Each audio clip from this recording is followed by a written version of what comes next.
صحابی رسول حضرت سیدنا جابر رضی اللہ عنہ سے روایت ہے کہ اللہ پاک کے آخری نبی محمد عربی صلی اللہ علیہ وآلہ وسلم نے ارشاد فرمایا کہ مغفرت لازم کر دینے والی چیزوں میں سے بھوکے مسلمان کو کھانا کھلانا ہے۔ مدنی چینل کے ناظرین، دکھیاری امت کی خیر خواہی و فلاح کے جذبے کو لیے اپنی خدمات کو جاری رکھتے ہوئے اور اس مبارک و مغفرت لازم کر دینے والے عمل سے برکت پانے کے لیے عاشقان رسول کی دینی تحریک دعوت اسلامی کے شعبہ FGRF نے غزہ فلسطین میں مقیم عاشقان رسول کے لیے کھانا پکانے کا سلسلہ کیا۔ اس حوالے سے مدنی خبروں کو بتایا گیا۔ بسم الله الرحمن الرحيم والصلاة والسلام على رسولنا الكريم.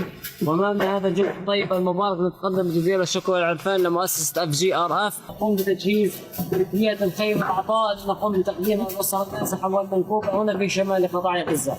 أسأل الله أن يبارك فيكم وأن يجزيكم عنا خير الجزاء وخير العمل. اور پھر FGRF کے تحت پکائے گئے کھانے کو غزہ فلسطین میں مقیم مقامی عاشقان رسول میں تقسیم کرنے کا سلسلہ ہوا، جبکہ دوسرے موقع پر ماہ رمضان شریف کی بابرکت ساعتوں میں بھی FGRF کے اسلامی بھائیوں نے خیر خواہی امت کرتے ہوئے کھانا پکانے کے بعد غزہ فلسطین کے مقیم عاشقان رسول میں اسے تقسیم کرنے کا سلسلہ کیا۔ مدنی چینل کے ناظرین، عاشقان رسول کی دینی تحریک دعوت اسلامی کا شعبہ FGRF غزہ فلسطین سمیت دنیا کے مختلف مقامات پر دکھیاری امت کی خیر خواہی اور امدادی کاموں کو جاری رکھتے ہوئے کھانے و پانی اور خشک سبزیوں سمیت دیگر اشیاء ضروریہ کی تقسیم کرتا رہتا ہے۔ آپ بھی دعوت اسلامی کے تحت دینی کاموں میں پیش رہتے ہوئے دین متین کی خدمت میں اپنا حصہ شامل کیجیے اور فلاحی خدمات میں بھی اپنا حصہ ملائیے۔